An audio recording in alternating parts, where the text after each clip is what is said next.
brought this up because there's a great deal of disinformation that's being propagated by people who simply want to raise the debt limit and keep on business as usual.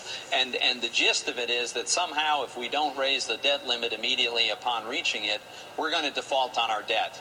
And that's just factually absolutely wrong, and people who know better shouldn't be spreading it. Tim Geithner says that it can be stretched out to August 2nd or so, but that is really a drop-dead date. No, let me be very clear.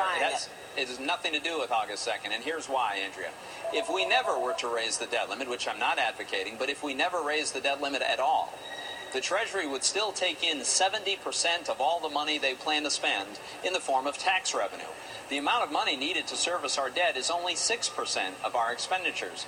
So with more than 10 times the revenue needed to avoid a default, what Treasury Secretary is going to default on our debt? It will never happen. Now, what would happen if we reach the debt limit and don't raise it is we would have a partial government shutdown. It would be very disruptive. We'd probably have some employees furloughed. We'd have those kinds of disruptions. That's not the same as a catastrophic default on our debt. So there's no scenario in which we're going to have a default on our debt. Frankly, I think the markets would most like to see that we're making some progress on our structural deficits, because I think we're at the end of the road with these big deficits we've been running.